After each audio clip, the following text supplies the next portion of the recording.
নমস্কার বন্ধুরা, আমি সায়ন।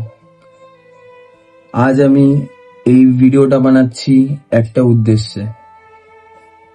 আমরা সবাই বাঙালি, বাংলায় বসবাস করি, কিন্তু ভাবিনি বাংলায় বসবাস করে আজ বাংলাতেই এরকম কিছু ঘটনা আমরা নিজের চোখে দেখব।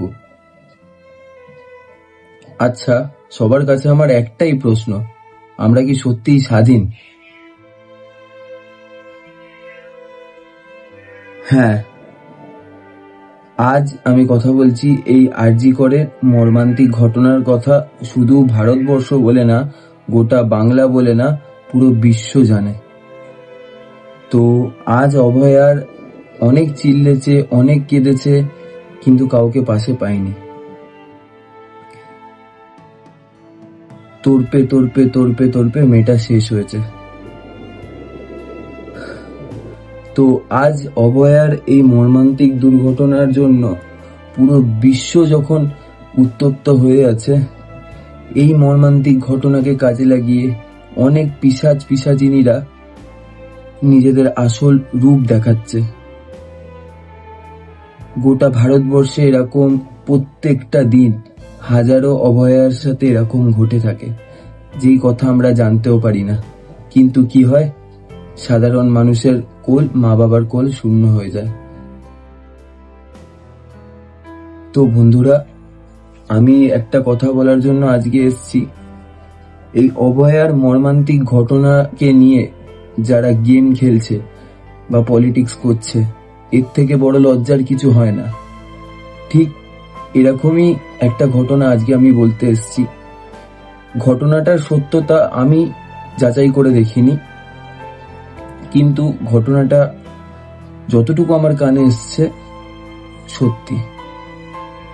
আজ আমি তোমাদের সবাইকে বলবো অভয়ের কথা। হ্যাঁ, আশা করি তোমরা অনেকেই অভয়ের কথা শুনেছ। অভয় ছিল একজন ট্যাক্সি চালক। তার বাড়িতে বউ থাকতো এবং তার একটা সন্তান ছিল, তার একটা ছেলে। সারা দিন ডিউটি করে, সারা দিন ট্যাক্সি চালিয়ে সে বাড়ি যাওয়ার সময় বাড়ির দিকে ফিরছিল।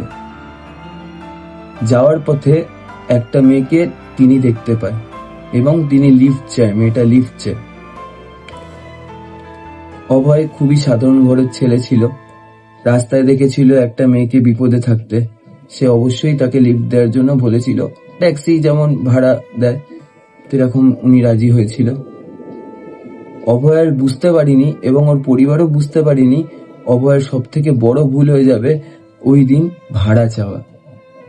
হ্যাঁ বন্ধুরা, যখন গোটা ভারতবর্ষ অভয়া অর্থাৎ ডক্টর মৌমিতা দেবনাথের ঘটনা নিয়ে উত্তপ্ত হয়ে আছে, ওই বিষয়টাকে কাজে লাগিয়ে এক নোংরা পিশাচিনী অভয়ের সাথে যা গেম খেলেছে, তোমরা শুনলে তোমাদেরও শরীরের লোম খাড়া হয়ে যাবে।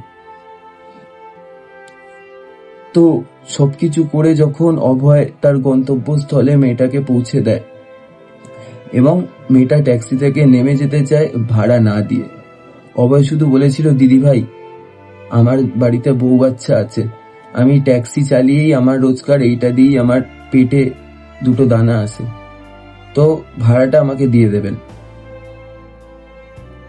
ভাড়া তো অভয় পায়নি, কিন্তু মেয়েটা কি করেছিল, নিজের জামা প্যান্ট নিজে ছিঁড়েছে এবং রাস্তায় চিল্লামিল্লি করে পুরো পাবলিককে বলেছে যে অভয় তাকে নির্যাতন করেছে। বন্ধুরা, যেই জায়গায় আমাদের এই অভয়ার ঘটনা নিয়ে গোটা বিশ্ব উত্তপ্ত হয়ে আছে, সেহেতু কেউ যাচাই করে দেখেনি ছেলেটার সরলতা। পাবলিক ধরে এবং সেই পিশাচিনী ধরে অভয়কে খুব মারধর করে। সেই মারধরের একটা ভিডিও পৌঁছে যায় অভয়ের পরিবারে। অভয় যখন সেদিনকে বাড়ি ঢুকেছিল, তার চোখে ফোলা ছিল এবং মুখ ঠোঁট ফেটে গেছিল। তো অভয়ের বউ যখন, মানে ওনার স্ত্রী যখন জানতে চায় যে কি হয়েছে, তোমার এই অবস্থা কেন, সে বলেছিল একটা অ্যাক্সিডেন্ট হয়েছিল। কিন্তু অভয়ের স্ত্রী এবং তার ছোট্ট ছেলে 5 বছরের বুঝতে পারেনি যে তারা তার স্বামীকে এবং তার বাবাকে হারাতে চলেছে। সেই রাত্রিরে একটা ছোট্ট ভিডিও অভয়ের বউয়ের কাছে অর্থাৎ স্ত্রীর কাছে পৌঁছে যায়। স্ত্রীকে খুবই ভালোবাসত অভয়। ওই ভিডিওটা পৌঁছে যাওয়ার পর তার স্ত্রী পরের দিন সকালবেলা যাচ্ছে তাই ভাবে অভয়কে অপমান করে, এবং অভয় যেখানেই যায় তাকে উল্টো পাল্টা কথা শুনতে হয়। কিসের জন্য? যে তিনি রাত্রির বেলা একটা মেয়েকে একা পেয়ে সুযোগ নিয়েছে। কিন্তু অভয়ের সব থেকে বড় ভুল হয়ে গেছিল সেদিন ভাড়া যাওয়া। তো বন্ধুরা, এই জ্বালা সহ্য না করতে পারে ওই দিন দুপুর 3:55 অভয় সুইসাইড অ্যাটেম্প্ট করে এবং তিনি মারা যায়। তখন জানতে পারে সবাই যে অভয় দোষী ছিল না। তো বন্ধুরা, এরকম হাজার একটা দিন, প্রত্যেকটা দিন হাজার অভয়ার মতো মানুষ আমাদের দেশ ছেড়ে চলে যাচ্ছে। তো সবার কাছে আমার একটাই প্রশ্ন, আমরা কি সত্যি স্বাধীন? আজকে অভয়ার কথা গোটা বিশ্ব জানতে পেরেছে, কিন্তু এখনো 1 মাসের কাছাকাছি হতে চললো, কোনো বিচার আমরা পাইনি। এখনো পর্যন্ত আমরা জাস্টিস পাইনি।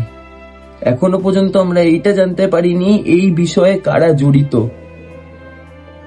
আর এই বিষয়টাকে কাজে লাগিয়ে সবাই রাজনীতি করছে, এরকম নোংরা পিশাচিনী একটা ছেলের জীবন নষ্ট করছে, এবং পিশাচগুলো একটা মেয়ের জীবন নষ্ট করছে। বাঁচতে গেলে যেমন স্বাধীনতা একটা মেয়ের প্রয়োজন, তেমনি একটা ছেলেরও প্রয়োজন। কিন্তু সবাই ভাবে ছেলেরা স্বাধীন, কিন্তু ছেলেরা স্বাধীন হয়েও কোনো না কোনো দিকে পরাধীন।